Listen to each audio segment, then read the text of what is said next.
What's up, everyone? This is LeetCode 78 subsets. I've done this problem in Python. We're going to do it in C++ now. So we're given an integer array nums of unique elements. We have to return all the subsets, also known as the power set, right? A subset of an array is just a selection of elements.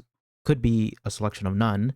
So yeah, we just have to return all the subsets of the given array, integer array that we're given.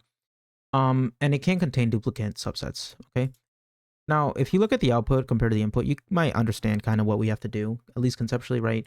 We just have to take all the possible subsets, right? Like 1 is a subset, 2 is a subset, 3 is a subset, 1, 2 is a subset, 1, 3 is a subset, 2, 3 is a subset, 1, 2, 3 is a subset, and then obviously the empty array is also a subset, right?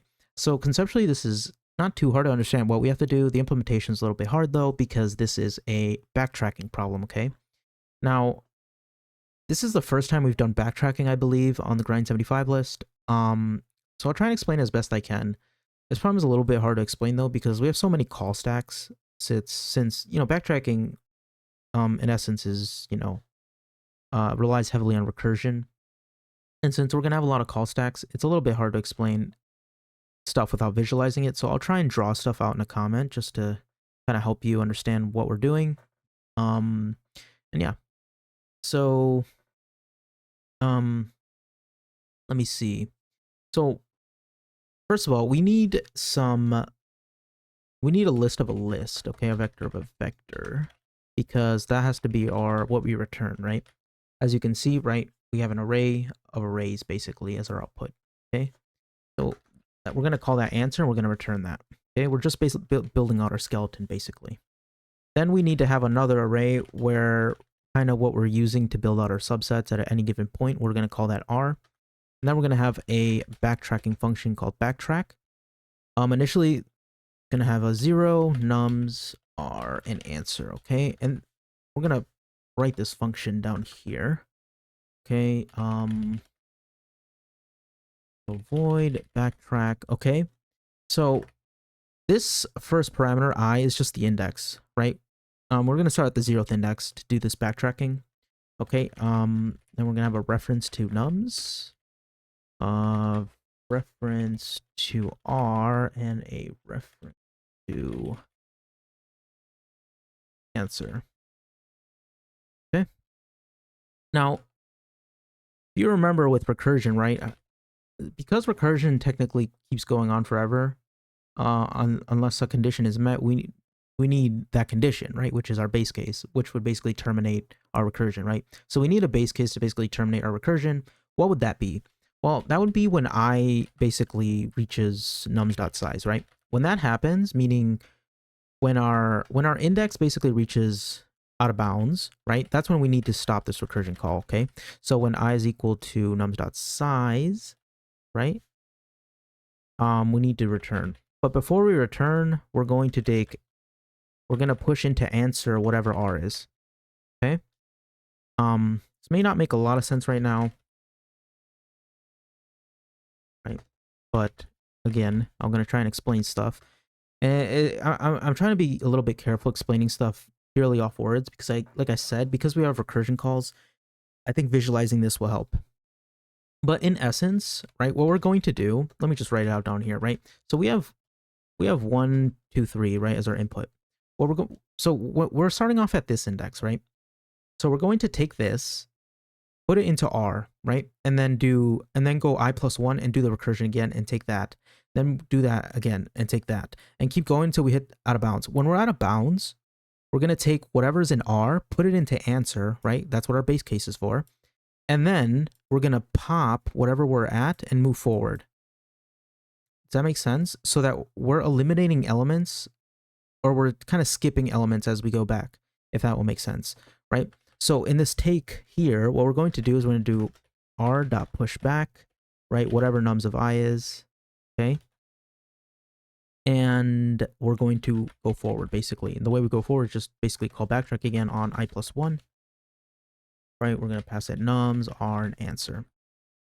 And then down here is basically where we go backwards. And the way we do that is basically we pop, but we do backtrack again, right? And this is really our code. I mean, very short and succinct. It's doing a lot though, okay? and I'll explain how. Okay, so I need to write this out in a comment. Okay, so initially, so look at backtrack, right? Look at backtrack. Backtrack initially, what is 0? 0 is the 0th index we're starting. What is nums? Well, nums is just our input. What is r? Well, r and answer are both empty initially, right? So we're not going to hit this base case yet, right? At least not for example 1. So I is not going to be equal to nums.size yet. So we're going to take r.pushback nums I. So when we're at this 1, so this is our r array, right? It's initially empty. So when we're at this, and this is our input, right? 1, 2, 3. So when we're at this 1, right? We're going to take that and put it into r, right? So now our r should look like this, right? And then we do what? Backtrack I plus 1. So we move forward to this 2 in nums, right? And we add that into r as well, okay?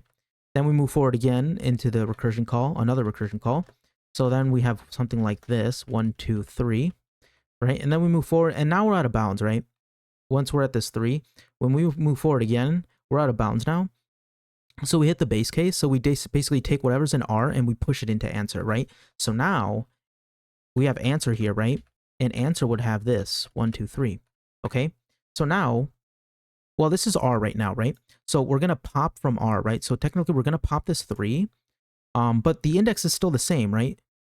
So we're technically at 0, 1. We're technically at the second index, yet we pop this 3. So even though we're at index 3, but this is our R now. So when we recurse forward now, guess what? We're out of bounds again. So now we have to add this 1, 2, right? Because we hit the base case. So we add this 1, 2 now as well, okay? Boom, right? And then we pop this 2, and we're at the index 0, 1. So when we recurse forward, we're at index 2 now. So now we add the 3. So now R should look like 1, 3. And when we move forward from there, we're out of bounds again. So now we add 1, 3 to our answer, right? You kind of understand how this is working, right? We're basically building out our array, and then we're backtracking and using that. And as we backtrack, we basically keep moving forward as well, kind of at the same time. So we either taking or not taking a certain element, right? So let me print this, right?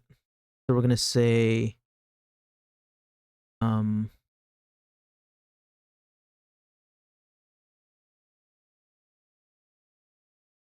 don't know if that worked just fine.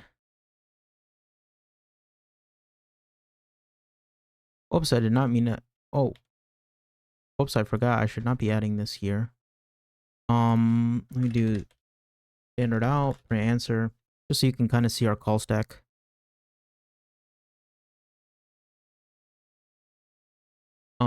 I guess we can print it like this. We can say for const.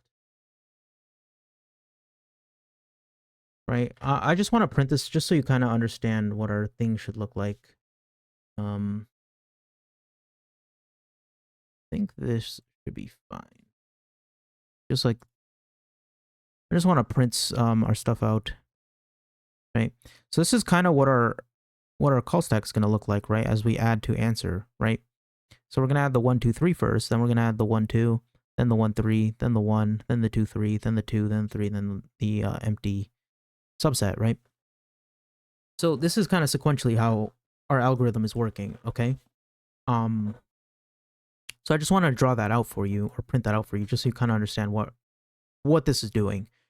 But I'll delete this because I don't want you to get confused. This is not necessary. This is just for printing, just to show you, right? But this is really just our code. I mean, it's really not a lot of lines of code. But it's just confusing if you've never done backtracking, kind of understanding this stuff. But, you know, remember when you learn recursion though, like, remember that you always need a base case and then you need to do stuff, right?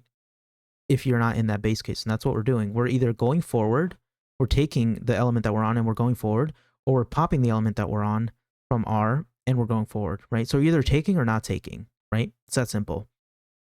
Now don't be too confused if you don't understand this too much. Just keep trying these types of recursion problems, especially this problem. Come back to it. It's hard to understand the first time, I will tell you that. Backtracking is not easy. Um, it can be a little bit confusing. I mean, it definitely gets way harder than this. But this is like a kind of like a gentle introduction to backtracking. I hope my solution helped. I tried printing this out for you just to kind of show you kind of how our algorithm is working sequentially. Um, but yeah, hopefully this helped. Let me know. I'm not sure. It's kind of hard to explain this because we have so many call stacks and stuff, but by printing it out, hopefully makes a little bit more sense. But I hope this helped, and I'll see you in the next one. Peace out.